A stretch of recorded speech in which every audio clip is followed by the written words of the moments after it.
Priorité Santé. Claire Hédon. Bonjour à tous, aujourd'hui c'est la journée mondiale contre la douleur. 80% des habitants du globe sont privés de morphine, traitement pourtant indispensable dans la prise en charge de certaines douleurs. Cette prise en charge est encore considérée comme secondaire dans un grand nombre de pays. Cela reste le parent pauvre de la médecine. Alors quels sont les traitements indispensables contre la douleur? Comment mieux s'occuper des patients? C'est ce que nous allons voir avec le docteur Alain Serry. Il est responsable du centre de la douleur de l'hôpital Lariboisière à Paris. Il est président de Douleurs sans frontières et membre de la Société française d'études et de traitement de la douleur. Également avec lui Pascal Thibault, cadre supérieur de santé, puéricultrice, spécialiste de la prise en charge de la douleur et membre du Centre national de ressources de lutte contre la douleur. Également avec nous Martine Chauvin, tenniswoman, qui est une patiente douloureuse, présidente fondatrice de l'AFVD, l'association francophone pour vaincre les douleurs. Alors si vous souhaitez participer, posez une question, appelez-nous au 33 1 56 40 18 22.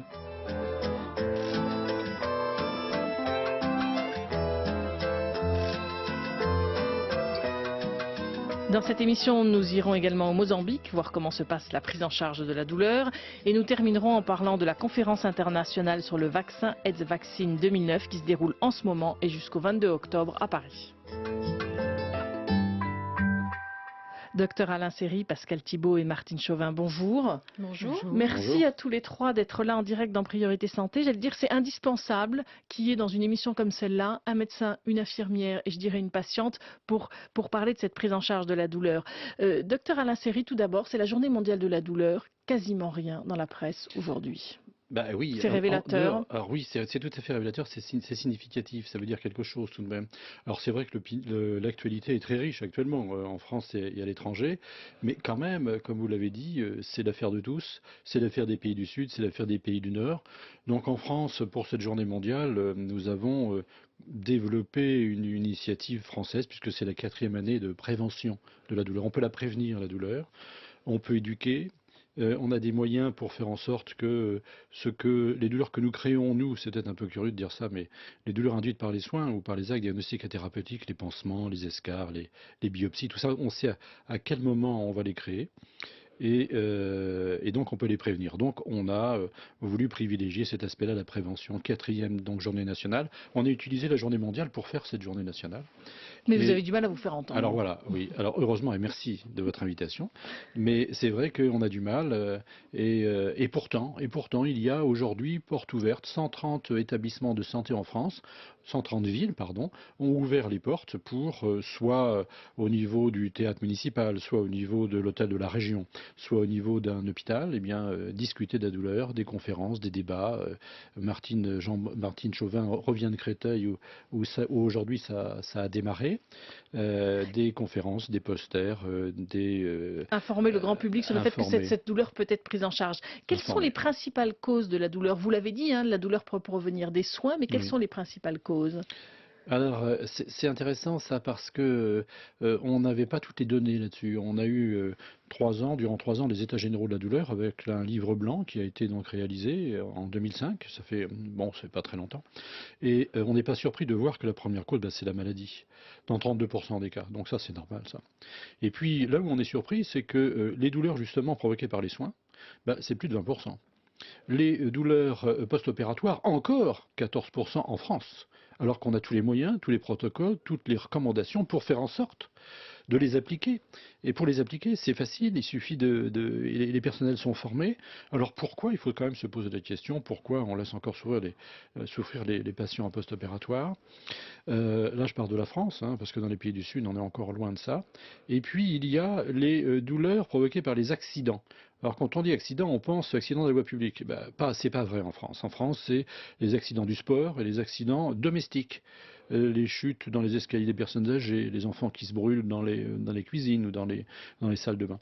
Alors c'est pas pareil dans les pays du Sud, puisque vous savez bien que maintenant dans certains pays, il y a plus d'accidents, amputations en rapport avec les accidents de la voie publique que les mines antipersonnelles dans les pays où il y avait des mines antipersonnelles. Alors on voit que finalement, quand on fait le compte, ça fait fait plus de 50% des douleurs sur lesquelles on peut avoir un impact de formation et de prévention. Pascal Thibault, je l'ai dit, vous êtes cadre supérieur de santé. On est inégaux face à la douleur. Et il y a une étude qui est sortie qui montre que les Français sont plus douillés. Je crois que cette expression vous fait un peu bondir. Alors oui, ça me fait complètement bondir et je pense que même Chauvin sera d'accord avec moi. Je ne pense pas qu'on puisse dire que telle ou telle population, en fonction de son origine ou de son âge, soit plus douillette. Par contre, ce qui est peut-être le plus difficile à admettre, c'est que nous sommes inégaux devant la douleur, mais nous sommes aussi inégaux dans notre parcours de vie. C'est-à-dire qu'on ne sait pas à quel moment on va connaître la douleur la plus intense. Et ça, je pense que c'est difficile à comprendre pour les personnels de santé parce que c'est le patient qui dit ce qu'il ressent et ça nous demande d'être complètement disponible à Et alors son écoute. justement, comment vous faites pour évaluer la douleur? Alors, c'est la première étape, c'est celle qui est indispensable, qu'on a bien du mal quelquefois à faire appliquer. Il existe de nombreux outils qui peuvent nous aider. Donc, quand le patient peut tout à fait s'exprimer et évaluer sa douleur, c'est-à-dire à partir de 5-6 ans chez l'enfant et jusqu'à un âge très très avancé, même quand on commence à perdre un peu ses capacités cognitives, on peut s'auto-évaluer avec des petites réglettes, avec des moyens assez simples. On demande aux patients entre 0 et 10 de s'auto-évaluer. Et puis pour les jeunes enfants, pour les personnes qui sont handicapées ou très âgées, on a aujourd'hui des outils, en tout cas en France, des outils qui nous permettent de pratiquer ce qu'on appelle des hétéro-évaluations à partir de grilles.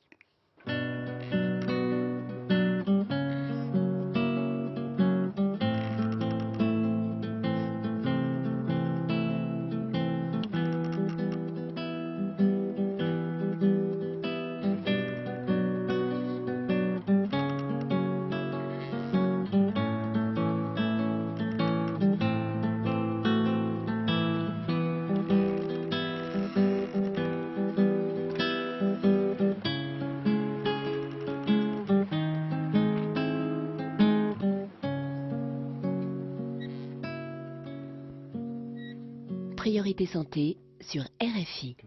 Martine Chauvin, vous avez été tenniswoman, vous êtes une patiente douloureuse, vous êtes présidente fondatrice de l'association francophone pour vaincre les douleurs. Comment ont démarré ces douleurs? Elles ont démarré très jeunes, à l'âge de 20 ans, avec des lumbagos tout simples en fait. Lumbagos qui duraient 3 jours et donc très facile à gérer.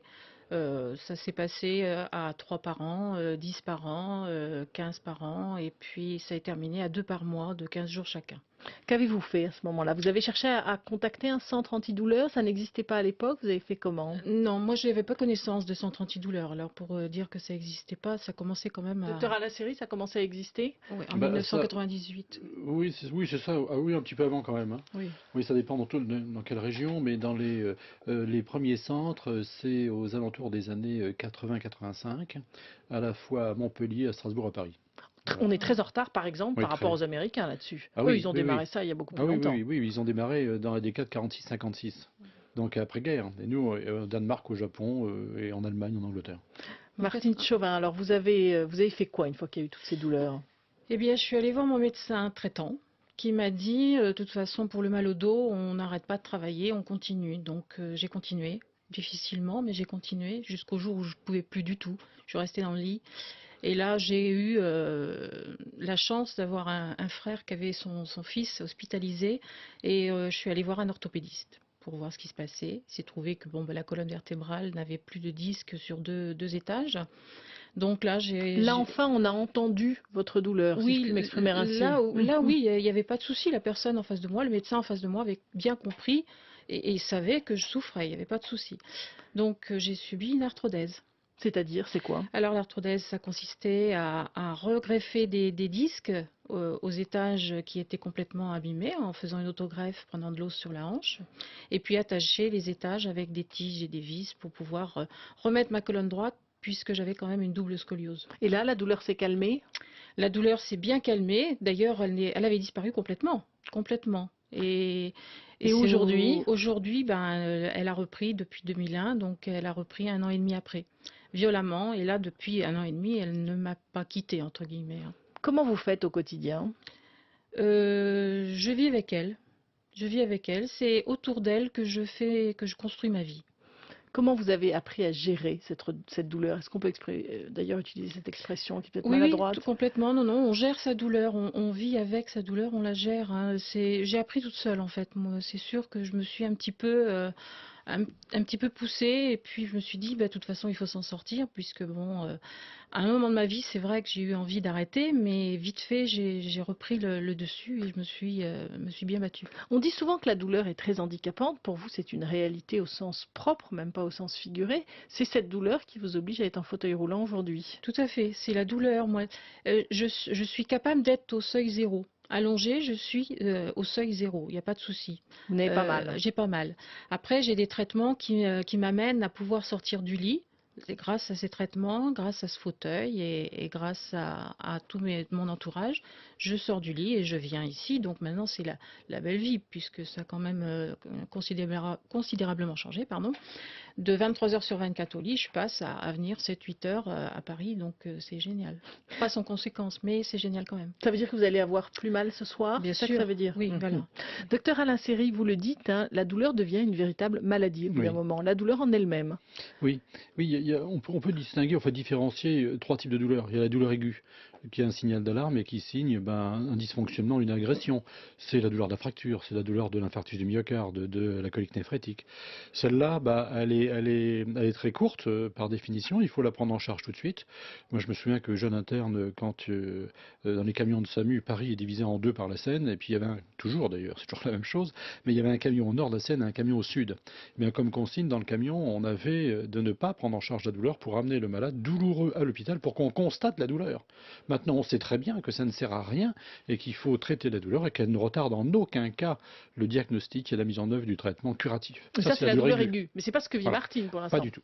Et ensuite, il y a la douleur chronique. La douleur chronique, c'est quand vous avez une névralgie dans le bras cervico-brachial ou une lombalgie, et puis comme Martine Chauvin vient de dire, au départ, c'était épisodique. Donc ça, quand ça se reproduit, c'est la douleur chronique. Cette douleur chronique, elle a des conséquences, mais elle ne retentit pas sur la vie familiale, sociale, professionnelle. Et puis il y a en dernière étape, le syndrome douloureux chronique. Et celui-là, il est entouré, c'est ce qu'on appelle le modèle biopsychosocial, c'est-à-dire qu'il y a des répercussions sociales, professionnelles, familiales. Et alors celui-là, c'est une maladie, c'est une pathologie. Il faut que ça soit reconnu par notre système de santé en tant que tel. Nous battons pour faire en sorte que ce syndrome douloureux chronique, rebelle à toute thérapeutique, qui évolue pour son propre compte, soit reconnu au même titre que le diabète ou que les maladies cardiovasculaires. Mais on n'en est pas encore comme là. Une affection de longue durée. Absolument. Non, mais ça, c'est indispensable. Priorité santé sur RFI.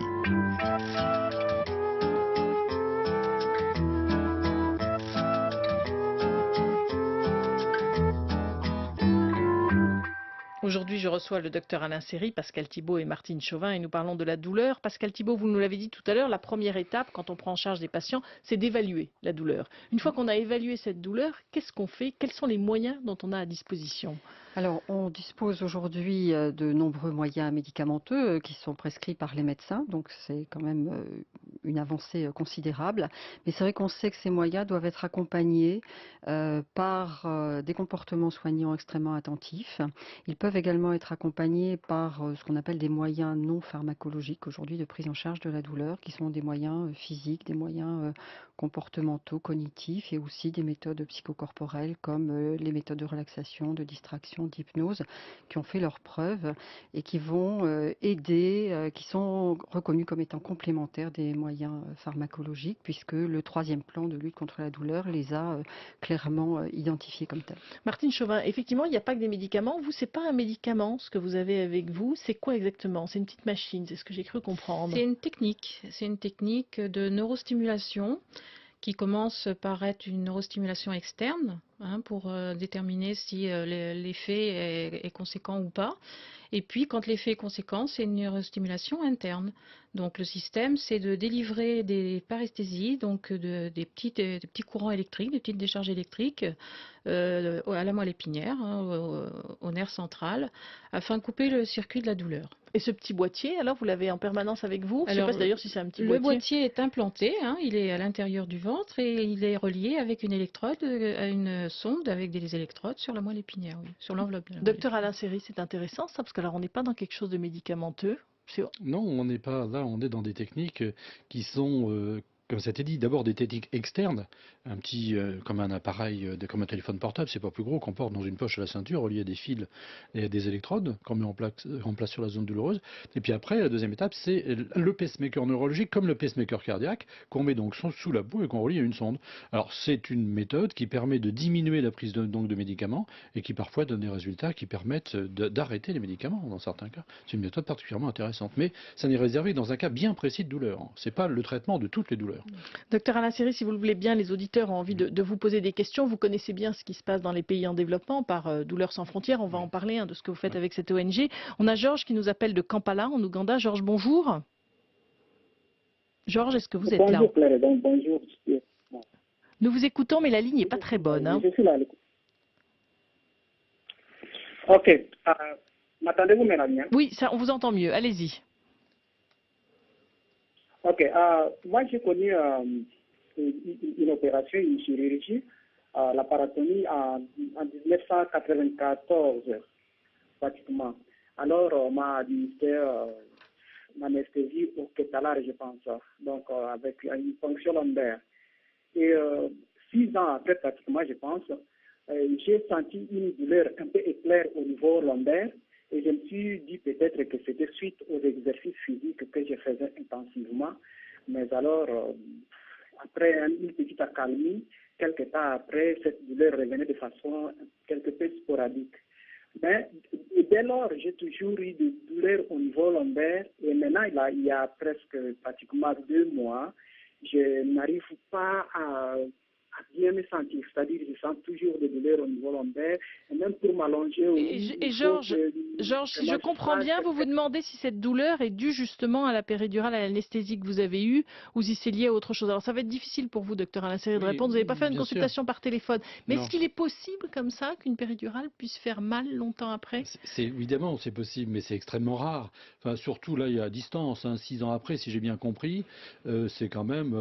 moi, je pense que la première cause, c'est de se poser la question si c'est pas une lombalgie tout à fait banale, aiguë d'abord, qui devient une lombalgie chronique et qui est sans rapport avec la péridurale. Je pense que c'est l'examen clinique, l'interrogatoire, et puis un traitement anti-inflammatoire et un traitement antidouleur dans un premier temps, et puis de voir comment ça se passe, avec donc des règles d'hygiène et de rééducation. C'est ça, c'est important donc d'aller voir le médecin. Merci beaucoup Georges de nous avoir appelés. Docteur Alain Serry, je voudrais qu'on parle de cette ONG Douleurs sans frontières. Vous êtes venu régulièrement dans Priorité Santé d'ailleurs en parler. Vous êtes présent dans un certain nombre de pays et votre objectif c'est justement la prise en charge de la douleur dans les pays en développement? Oui, alors il y a 3 objectifs. Premier, c'est santé primaire, mettre en place donc des consultations douleurs, mettre en place des centres de soins palliatifs. Par exemple au Cambodge, on a commencé il y a 15 ans. On pensait au Cambodge que c'était un peu une cerise sur un gâteau. Ben, pas du tout. Maintenant on est au 7e et comme le Maroc, le Cambodge nous a demandé d'organiser un programme gouvernemental de prise en charge pour l'ensemble donc du pays, prise en charge de soins palliatifs et de douleurs. Donc on voit que ça devient une priorité. Et d'ailleurs, là je reviens du Mozambique, à Maputo, c'est une réelle priorité et ils vont beaucoup plus vite que nous. Nous, on a mis 25 ans pour arriver à ce qu'eux arrivent à faire en 2-3 ans. Pourquoi? Parce que dans certains pays, le niveau de vie a augmenté, la fin de vie dans des douleurs intolérables n'est pas admissible. Il n'y a pas de raison qu'on meure différemment, que ce soit des pays du Nord ou les pays du Sud. C'est totalement... Alors on va revenir, si vous le voulez bien, sur ce qui se fait au Mozambique, parce qu'effectivement vous avez atterri ce matin du Mozambique. On va aller voir comment se passe la prise en charge. Donc vous restez avec nous, docteur Alain Serry, Pascal Thibault et Martine Chauvin. Nous parlerons également de la conférence internationale sur le vaccin qui se déroule en ce moment à Paris. Et vous pouvez bien sûr continuer à nous appeler au 33 1 56 40 18 22.